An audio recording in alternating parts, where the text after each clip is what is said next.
What's up, family? Gerald the Bossman here. You're tuned into the Bossman Show on AM 1010, AM 1430, 1055 The King.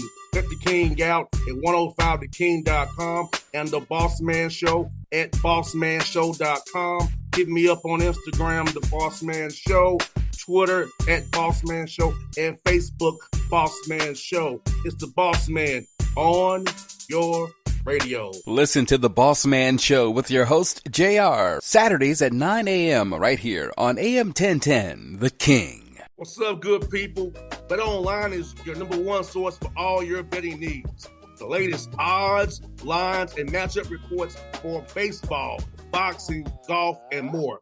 BetOnline continues to be the fastest and easiest way to place your wagers, including live betting and your favorite casino and card games available to play right from your phone. Head to the website or use your mobile device to sign up today and get in on the action. Remember to use your promo code BELIEVE, BLEAV, for your 50% welcome bonus on your first deposit. BetOnline, where the game starts. BS3 Network, changing the way you watch TV. Yes, BS3 Network, changing the way you watch TV, covering content and hot topics from A to Z, sports, music, society and culture, movie reviews, you name it, we have it. Check it out on bs3network.com or check us out on Roku, BS3 TV on Roku, as well as check out your favorite podcast on all podcast platforms or Spreaker.com/BS3 Network. You are now tuned to BS3 Network.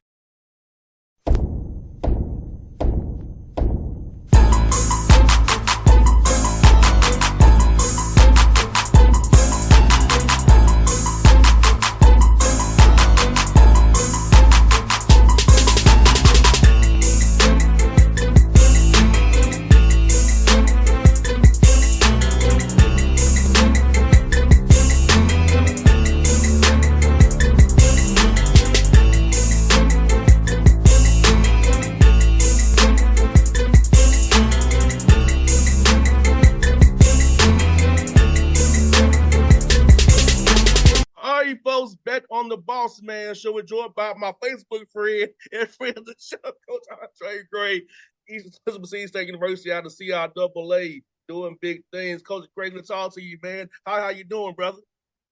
Boss man, thank you for having me, man. I'm excited. Got a really, really good group of players up here, so I'm bouncing off the walls and ready to start competing.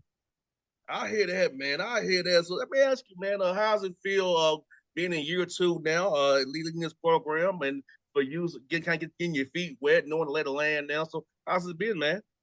It's been great, man. ECSU is a really, really good spot, man. I'll be totally honest. Everybody know me as Mr. North Carolina because I've worked in this state for so long, and 26 years now. It's year 26 in the state of North Carolina. But I didn't know a ton about this school prior to coming up here. Had a chance to talk with the chancellor, Carrie Dixon, about the opportunity, and to be totally transparent, that's what made me do it. Her vision for the program, she seems to be really driven for student success, and that's something that I can relate to and connect with. And so I was super excited when she told me about the opportunity. And then James DeBose, the AD, we actually crossed paths at Winston-Salem State prior to this. And his vision for the program and wanting us to try to put the school on the map got me excited about it. So I'm fired that they gave me an opportunity, and we're going to try to do right. Now, for you, what's been the biggest difference for you from year one to year two? I know it's usually at year trying to figure things out, let it land. So how's it been going from year one to year two, man, and just trying to figure things out, man, for you, how the program has grown in your opinion? Yeah, year one was crazy because I came in here. I replaced a Hall of Famer here. I replaced a guy named Sean Walker, who was a phenomenal coach, phenomenal player here. He laid a really good foundation for the players that was returning. The hardest thing year one was trying to make sure everybody understood that now that I'm here and we bringing in some new guys or whatever, that we all one program. I try to make sure I beat across the head that, hey, this is you all my guys. I'm gonna protect you all, love you all, just like I recruited you. Or I don't care who recruited you. We're gonna try to play the guys who gonna give us the best chance to win. And whether you play or don't play, I'm gonna treat everybody the same. And that was probably the biggest challenge last year, trying to get them all united and on one page. We did have I guess a fairly successful year, not up to our standards, but, I think we showed that we're going to be a force to be reckoned with in the future. For year 2, it's a little bit different now because you have some guys I inherited, some guys that I brought in year 1, and now we got some guys that we brought in year 2, and trying to mesh those personalities is going to be our challenge. Is getting everybody on the same page, and if we're able to accomplish that, if we get everybody locked in and playing together and buying into what the greater good, we in for a special season, in my opinion. And Coach, great for you, man. Do you feel like with this portal NIL stuff piece that you'll be able to get better high school guys that's getting overlooked now and give them to commit to you now because they're not getting the offers at the lower D1 level or they thought they may get. They can come play for you, CIAA. You're still some competition, and if you put out good talent and good film, guys will find you. Yeah, I try to look at it a little bit different, to be honest. I just try to recruit basketball players. I don't care if you're 18 or if you're 25. If I think you can play, I'm gonna try to bring you into our program to help us out. We've been lucky. Actually, our leading scorer last year was a high school kid. Was a freshman for us. Guy came straight out of high school, led us in scoring. But that's kind of not normal nowadays. Everybody want to get older and stay older. It's kind of the cliche. But I want dudes that can play. I've coached Division I basketball for 20 years. And I understand sometimes just because you went to a Division I school don't mean that you're a good basketball player. There's some bad basketball players sitting on those benches. So I try not to get caught off in the levels. We don't talk about the levels here. I'm a basketball coach. I'm not a Division II coach. I'm not a Division III. I'm a basketball coach. And these guys are basketball players. And we really, really try to harp on that within our program. We don't care who you are, what you got on your jersey. Our plan going to be the same. We're going to plan on coming in and trying to beat you. And at the end of the day, like with our program being about growth, we want these guys, because most of them we recruit them to, they want to play after this. They want to have the opportunity to play after this. And they got to understand they got to compete against everybody to get those opportunities, no matter what level. Not only the guys at the so-called above you level, but the guys below you too. It's a really good NAIA and Division III players out there too, who's coming to try to get those same checks that you are. So we don't really talk about the levels much because I know for a fact I did it. Like there's some guys in those benches that can't play worth a darn, and there's a reason why they aren't playing. So I don't try to get caught up. Got that right. Yes, sir. I have seen it, but y'all like you have my old 2 eyes. You here for what? We make mistakes, right? Recruiting is not like there's no science to it, right? You're gonna make mistakes. You're gonna hit on some. You're gonna miss on some. You're gonna have guys that you think gonna be all stars who's not gonna play at all. And you got some guys that you ain't gonna think much of going to be really good players for you. So there's no real science to it. So the thing is to try to trust your eyes as best you can and put together the best roster that you can. And talk about this Coach Gray. North Carolina, after that, there's some great talent in that state, man. Talk about just high school basketball out there, man. I know a guy I know very well, Dominique Wilkins from the Hawks, man, from North Carolina. Bam Adebayo as well. Guys come out of that state, John Wall, different guys. About the talent of that state, man, and how basketball has evolved over the years. Yeah, the hoop state is special, man. Again, I've been blessed because I grew up here. I wasn't born here. I came to North Carolina when I was 11. But I've been a part of the hoop state culture for 40 years now. So I got to see a ton of really, really good players. And a lot of people might not even know Dominique's from North Carolina. Most people, I think, affiliate him with Georgia. But from Michael Jordan to Brad Daugherty and some of these guys, John Wall and C.J. Leslie and Chris Paul and Steph Curry, it's always been really, really good players in here. And part of the trick for me, in my experiences, is I've really built a rep on trying to find the so-called hidden gems. The big cities are loaded with talent, like you said, the Charlottes, the Raleigh, the Greensboros are loaded with talent. But what you'll find is some of these small towns are really talented. Like Bam is from a little town in eastern North Carolina that nobody probably even heard of. You talk about the Kinston area where they had 5 or 6, maybe even more NBA players come out of the little town in Kinston, North Carolina. So there's a ton of players in some of these small towns throughout the state as well. Coach, great for you. I know what you're looking for on the court, but off the court, we're trying to find it in a young man off the court, or is intangible, his character-wise, that fits into your program, into your vision for what you see as being an ECSU Viking. Now, the biggest thing to me is, it may sound corny, but I want good people around me. I talk a lot to our guys about my energy. I'm real careful about who I allow in my personal space.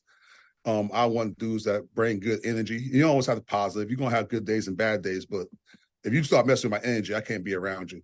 I'm not big on having 8,000 rules. The more rules you have, the more you got to enforce those rules. So what we do, we kind of establish our core with our guys. We give them 3 things, man. Go to class. Part of your deal is you got to go to class because my job is to help you get a degree and learn habits. Who's going to lead you after this. So you have to go to class. You're going to be part of our program. That's the number one thing. And we provide you an opportunity. Only 7% of high school players get to move on to play in college at any level, not Division I, Division II, NAIA, Division III, everything. That's included. 7% of high school guys get to go on and play in college. So with that comes a responsibility, right? So we give you a chance to go to college. So you got to do your part, but make sure you get an education with it. The second thing we talk about is being respectful of the women. I can't tolerate it. It's something personal to me. Like if you one of those dudes like to hit on girls or beat on girls or be disrespectful to women, I'm not going to have you around me. And that's for me personally and for this university, because we talked about a little while ago, our chancellor is actually a woman.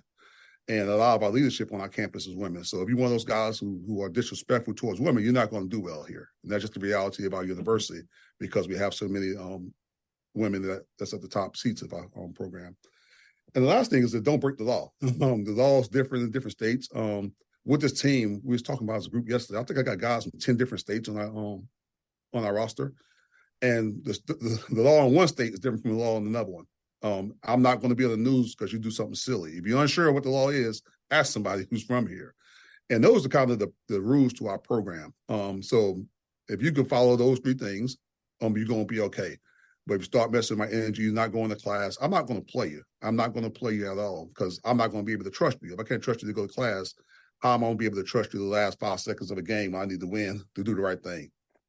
Does that make sense to you? So that's how it does. And we got, so we try to, we just, our whole thing, just try to get really good people.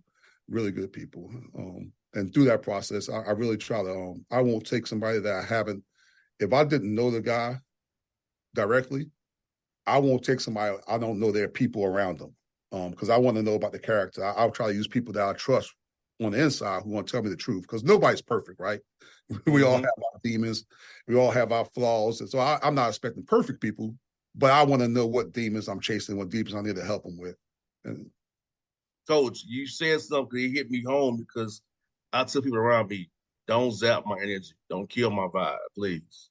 Because I'm a high energy guy, man. I'm a positive guy, man, and I don't do well with negativity around me. So if you got that negativity, I don't need you around me because I'm trying to promote something different. I'm trying to be positive and fight the good fight the way I gotta fight it. Because being an independent Black dude in the media ain't easy. But I got off on my head. But I don't need you to bring me down anymore. You know what I'm saying? Yes, sir. Yes, sir. They used to be the Black man, period. Yeah. So say I feel you, and that's my thing. You can't mess my energy, man. Like I'm not gonna, because like you, I'm a positive thinking dude. Ever since I stepped foot on campus to our team, we talked about winning the whole thing. And when I first got here, they kind of look at me, like win the whole thing. What? Like win the national championship? That's the goal. Like if they're gonna keep scoring, we're gonna try to win the whole freaking thing. And that's the way we say it within our program. And did we accomplish that? No, last year, no. But that ain't gonna change our goal again this year. We're gonna try to win every freaking game. We're gonna try to win the whole thing. That's the plan. Now, is it gonna work out that way? Nobody knows, but that's what we're shooting for every time we go out there. And you know what? Good about the NCAA too, man. You all have some heck of a road places to go play at. You have to be tough. You have to band the vibe. That's the one thing about being Tennessee State that I missed, that we didn't get the experience on the road per se, because I'm like, y'all some lames. But see how AA, they see you experience up and down the coast there, man, where you play at the Virginias and Carolinas, man. So I'll talk about that, man, and how you tough playing that league and win on the road and see how they'll play. Man, this league is unbelievable. It's unbelievably tough. And I know every coach in the country going to say that about their league, but when I took over this program last year, when I got in the league, every returning coach in the league had won the league before. So all those dudes has won championships prior to that year. Everyone that returned has won a championship before. Of the 4 new guys, is myself, Chucky Brown at St. Aug's, Breon Dunlap down at Claflin, and Coach Armstrong up at Lincoln. of those three guys, Coach Dunlap has won championships up at Harris Stowe. You know, Coach Brown was a really successful coach in the high school level and played at NC State and played in the NBA. And then Coach Armstrong was a very successful coach and actually coached in the championship game last year. So it's some dudes from the coaching ranks in this conference. So every day is like a chess match. And you got to make sure you prepare for that. And beyond that, you talk about the atmosphere. And this is how I kind of sell it to our guys. Again, most of my experiences, of course, is on the PWI side. And sometimes we recruiting guys from the junior college and the transfer markets. And the way I explain it to them, you know, when you go to your game at, for example, at UNC Greensboro, I'll just speak it out, not bad, but at UNC Greensboro, across from the bench are the donors. So on the floor, across from the bench, that's the people that give money. That's the people that come pay their money for those nice, pretty seats. And to see out of the way, there ain't no donors sitting over there just want to be entertained. Those are your peers. So every night, the voices you hear on the court are your peers. And your peers know you. So they're going to be talking to you and talking about you in a different kind of way than you probably used to. But that also make it fun as a competitor, right? Like if you're really, really a competitor, you kind of get off by that. You kind of get excited by that, the voices and you hear them. And like I remember my first year at Winston State. I coached at Winston State a few years ago. And one of our first plays, one of our dudes hit a three. And he was running back down the court. And the students was giving them five running down the court on the sideline. And it was like, what the devil's going on here? It was exciting. Like, oh, man, can you imagine playing in those kinds of environments where you got your people, your peers that close to the floor all the time? But so I love it. I think it's some of the best environments in college basketball, some of the most competitive environments in college basketball. It gets me excited every time we know we're getting ready to play a game. And I think our guys feed off the energy as well. Because with the good come the bad as well. Your skin got to be a little thicker. Because you're going to hear some stuff you probably don't want to hear either, too. But that's part of it. And that's part of life, right? You got to learn to deal with that adversity. Now, like, that's why I love the gym South Double because Tennessee State, unfortunately, the crowd ain't on top of it. So we can have that it was kind of big. We didn't have that luxury. They up in the bleachers and the band. So it's like you can't touch them. It's like they can you hear them, but you can't touch them. But I feel that's why I wish we had a little bit different, like you all had in South Double because I would love to be able to hit one of my corner threes and dap up my homeboy. I'll tell my friends, like if you've never been to a CIW on CIW game, two of those, if you get a chance to go, if you get a chance to see a CIW game with two of those teams playing against each other, it's an unbelievable experience. Everybody, if you're a basketball person, you need to do it at least once. Yes, and I hated the show I moved to Baltimore because my birthday week is the week of CIAA. All right. So I would be in Charlotte having a blast. My birthday week, I'll take off my week from covering the NBA. I'll enjoy my birthday, and I was like, yeah. But Baltimore a little bit tougher for me to get there now because of I got to book a flight, and I can't just drive stay at my homeboy house no more. Now, the city did a great job with it. I'll tell you what, Baltimore did a wonderful job with it. That was my first time experience it last year. And like you, I'm Hoop State now, so I'm thinking, oh, man, it's left out Charlotte. But the city of Baltimore did a great job with it last year. I was really impressed with the venue. The city seemed to embrace the tournament. I think it's going to grow. I think it's going to be a really, really good deal. I'm going forward up there. Now, Coach, great for you, man. Let me ask you this, man. Leading a lot of young black males, man. I know my dad's a coach. I'm a son of a coach. And, how does it feel, man, knowing you get to mold young black males, 18 and 24, to have a lifetime relationship with these guys after you help them through that formative years of, becoming a man, leaving the childhood, becoming a man. So how's it, man, knowing that, having that banner on you that John, that you're helping these young men become better black men once they leave your university? Yeah, that's what drove me into this profession, to be honest. I'm a teacher by nature. When I decided I wasn't good enough to be a pro, I wanted to teach. My ultimate goal at first was to go back home to my community where I was at, where a lot of black boys don't go to college, period, from down there. And when I was in college, when I decided I wanted to do it myself, I wanted to teach and go back home and help pull some of them guys like me out of that community, give them a chance to let them think that they could leave and go to college as well. So my background has always been a teacher. I always thought of myself as a teacher. I still do. I think of myself as a teacher, not as necessarily a basketball coach. And the second part, I have a mentor in spirit. I'm one of those people who always have People are attracted to me, to being around me. Some people say I tell great stories. I'm a little silly, a little goofy, but I've always had people that always want to be around me.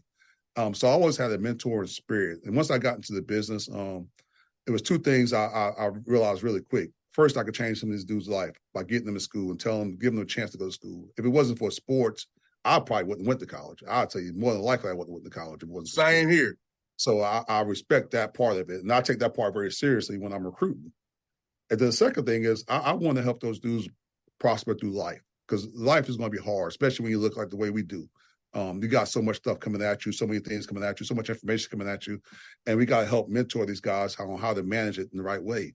I always said before I became a head coach, I'm probably the only coach in the country who's at that point never been a head coach at this level that have a coaching tree. I have right now, even still, I have current Division I head coaches who call me asking for advice on some things going on with the staff, with their players, which is kind of wild because I haven't never been a head coach at that level. But I've always tried to grab young guys. I always try to grab young coaches and grab dudes that played. And I tell them, right, like, man, you need to think about getting into coaching. I think you got a good spirit for it. Because that's what happened to me. Somebody said them words to me, and that's what took me to college. So I'll take that part of it extremely serious. The teaching part and the mentoring part is what it's all about. Because you want those calls. Like, I get so doggone excited when these guys call me, hey, coach, I got 2 jobs on the table. Which one should I take? And, coach, I got my second child on the way. If you come down, and oh, I'm getting married this summer. Would you come to the wedding? That's stuff that gets me so excited. And seeing some of these guys grow. When I took this is my first head coaching job, and one of my staff members, one of my assistants, actually I recruited when I was at Western Carolina. This would have been 2007, 2008. And I never remember even having this conversation with him, but he remembered it. And I told him, like, before you leave here, you're going to have a chance to be player of the year in the Southern Conference. And unfortunately for him, he was running around that league when Steph Curry was running around. So, but he did make all league a couple of times, first team all league, scored 2,000 points, had a good career. And I just noticed how much he loved ball. And I told him, when I get me a job, I'm going to hire you. Now, I didn't think it was going to take 15 years from that point, but sure enough, I wanted to get in this position at Elizabeth City, and I called him and I helped him get into the business. And that makes me smile, watching him grow now as a coach and gaining experience. And hopefully I changed his life in that way as well. No doubt, man. I tell you what, being son of a coach, man, so I feel it, understand it. Because I know I take my pops to different baby showers, different big grand openings and stuff like that. They hit him up on Father's Day. I see it all from my father. So, yeah, I exactly know what you mean. And you know what? My dad said I should coach. I'm like, Dad, I'll be disbarred from coaching with the mouth I have off the air. I got a dirty mouth too now, but I try not to show off my kids. And I had some really good mentors and growing up, and one of my favorites was a guy named Larry Hunter at Western Carolina. And I was coaching against him with him one day. Of course, I was his top assistant at the time, and we was coaching against another school, and the opposing coach was running up and down the sideline screaming, screaming at the ref, screaming at his kids, screaming, pass the ball, shoot the ball, do this, do that, do that. And coach just tapped me one day on the leg. He's like, "You see that, coach?" I said, "What you mean?" He's like, "Coach, if I show you a coach doing all that running around telling the kids what to do, I'll show you a coach that have bad practice plans." And I never thought about it that way. He's like, if you got to do all that coaching during the game, what are you doing in practice? Mm-hmm. And that's one thing, like, a lot of times the guys that do all that gyrating and stuff like that, and I know it's all personality based too, right? But usually if you got to do all that coaching during the game, you ain't do something's wrong in your practices. So you need to work on what you communicate with your guys in practice. And so my thing is, I ain't going to show these guys up. We get after them in practice, try to teach them the right spots. But then the games, they got to be able to play. They got to make their own decisions. And that came from one of my mentors, Larry Hunter. So I try not. I'm not going to show them up. I'm not going to scream at them and curse at them and stuff like that. I'll pull you out if you're making that mess up too much. I'm just going to take you out the game. I ain't going to put you in there. I'm not about to have a heart attack messing with you. No doubt. I just know if I had to try to teach you some multiple times, that's one of my pet peeves, Coach Gray. If I tell you, this is my intro to you this. I done told you twice. That's one of my pet peeves, repeating myself. So I said, Dad, I know myself. I ain't got the patience. I know if I tell you something multiple times, 34 times, I'm going to start saying the wrong thing. So I said, it ain't for me. I know myself. I said, the radio, I don't lose no game on the radio. I lose no games here. I just have a good time. Yes, sir. Yeah. Now, Coach Gray, I've got one more for you, Coach Gray. Yes, When sir. you're not coaching hard, man, and helping these young men live Slip C State, how do you like decompress and kind of get away from the game and just enjoy life when you're not in this grind every day of this industry, man? Man, that's my biggest flaw as a person. This is my wife and I. We don't have any children. It's my wife and I. And I've gotten better at when I'm not doing this and making sure I'm paying my wife some attention, right? Because she's been a trooper. She's been with me from the very beginning of me in this profession. I was actually a middle school coach at the beginning, and she was with me as a student when I was at Fayetteville State. So she actually got to watch me grow, and I moved her all over the state of North Carolina, from Wilmington to Cullowhee to Boiling Springs to Shelby, to all over the place. And one thing is, I had to learn to pull away from the game a little bit and make sure I'm giving her time and respect, right? But other than that, I don't have any hobbies. I wish, like Dev, I could find one. I tried my darndest to find one.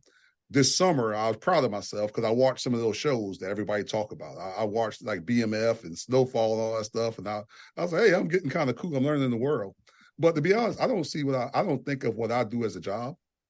When I got free time, I'm doing something basketball related. And it's not like punishment. It's not like work to me. I like watching Synergy. So I like watching games on Synergy. I'll pull up. The other day, I was watching the Lithuanian national team offense. And I just like to watch the game and study the game. And so I don't even see it as work.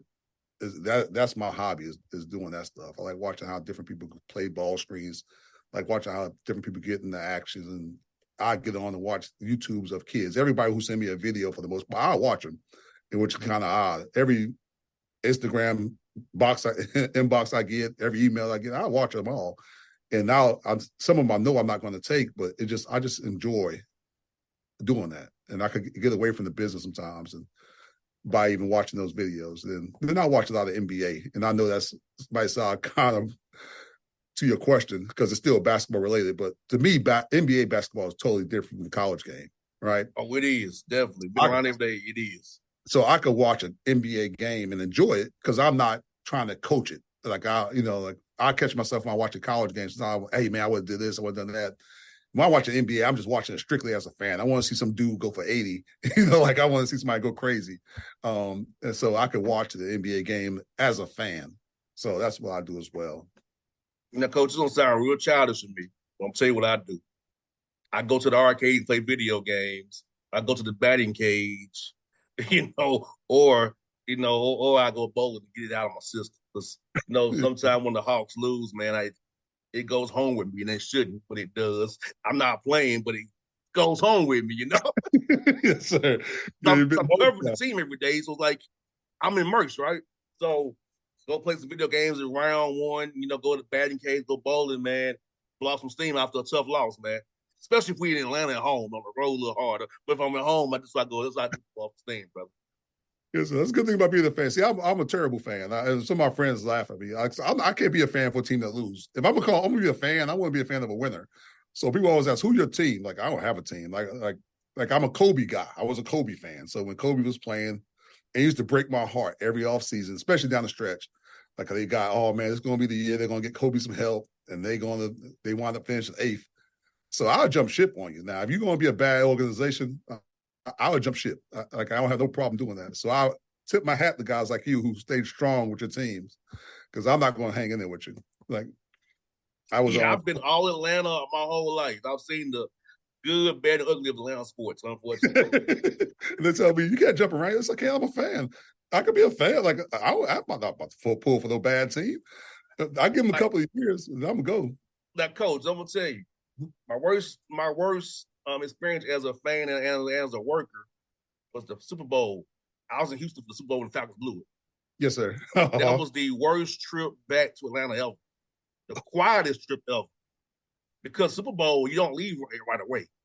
Yes, sir. You stay overnight.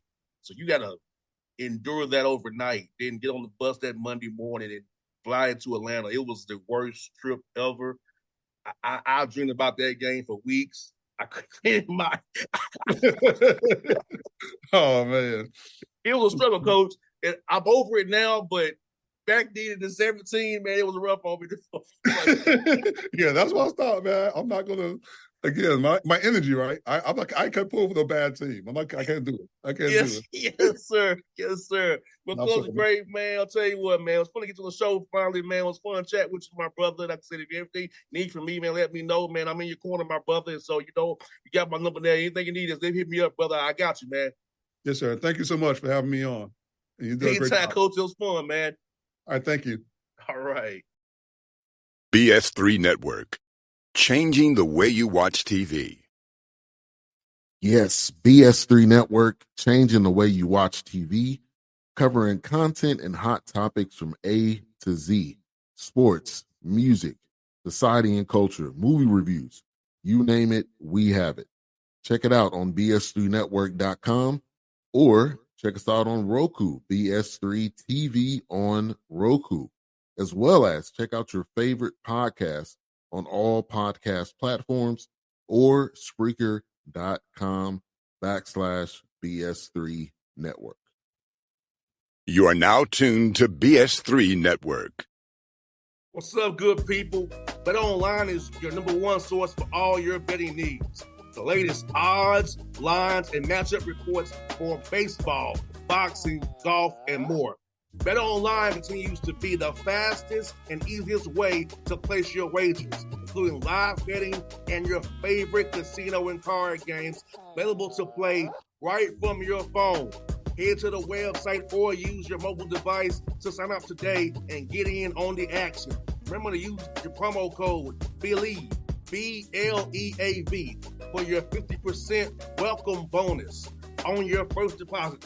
Bet Online, where the game starts. What's up, family? Jared the Bossman here. You're tuned into the Bossman Show on AM 1010, AM 1430, 1055 The King. Check The King out at 105theking.com and the Bossman Show at bossmanshow.com. Hit me up on Instagram, The Bossman Show, Twitter at Bossman Show, and Facebook, Bossman Show. It's the Bossman on your radio. Listen to the Bossman Show with your host, JR, Saturdays at 9 a.m. right here on AM 1010, The King.